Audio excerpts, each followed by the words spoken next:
আমেরিকার স্ন্যাপ বা ফুড স্ট্যাম্পের নতুন নিয়ম নিয়ে মার্কিন রাজনীতিতে চরম উত্তেজনা তৈরি হয়েছে। ফেডারেল বাজেট কাটছাঁটের কারণে স্থানীয় কাউন্টিগুলোর ওপর লাখ লাখ ডলারের যেই বাড়তি আর্থিক চাপ আসছে, তার সরাসরি প্রভাব পড়বে সাধারণ করদাতাদের ওপর। এই বিতর্কিত নীতিমালার ফলে কারা খাদ্য সহায়তার সুবিধা হারাতে পারেন এবং কারা এটি পাবেন ও কিভাবে পাবেন, তার সম্পূর্ণ গাইডলাইন এবং বিস্তারিত থাকছে প্রতিবেদনে।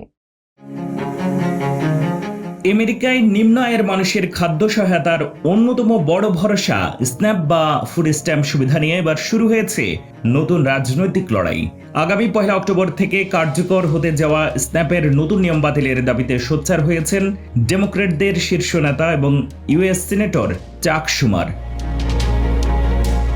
সম্প্রতি ওয়াইওমিং কাউন্টির ওয়ার্শ ফুড প্যান্ট্রি পরিদর্শনে গিয়ে সিনেটর শুমার এই নতুন নীতিমালার তীব্র বিরোধিতা করেন। তিনি স্পষ্ট জানান, নতুন নিয়মের কারণে ফেডারেল সরকারের খরচের একটি বড় অংশ রাজ্য ও স্থানীয় কাউন্টিগুলোর উপর চাপিয়ে দেওয়া হচ্ছে। রাজনৈতিক উদ্দেশ্য প্রণোদিত এই পরিবর্তনের ফলে নিউ ইয়র্কের ইরি কাউন্টিকে অতিরিক্ত $60 লাখ এবং ওয়াইওমিং কাউন্টিকে $2 লাখেরও বেশি লোকসান গুনতে হবে, যা শেষ পর্যন্ত মেটাতে হবে স্থানীয় করদাতাদের।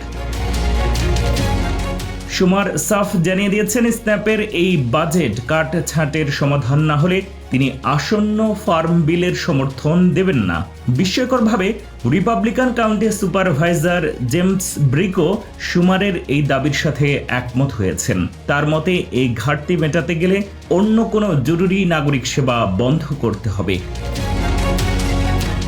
নতুন নিয়মে শারীরিক ও মানসিকভাবে সক্ষম ব্যক্তিদের জন্য নির্দিষ্ট কর্মঘণ্টা বা স্বেচ্ছাসেবী কাজের শর্ত জুড়ে দেওয়া হয়েছে, কিন্তু ওয়াইওমিং এর মতো গ্রামীণ এলাকায় যাতায়াত ব্যবস্থা ও পর্যাপ্ত কাজের সুযোগ না থাকায় নিম্ন আয়ের মানুষের জন্য এই শর্ত পূরণ করা অসম্ভব হয়ে দাঁড়িয়েছে।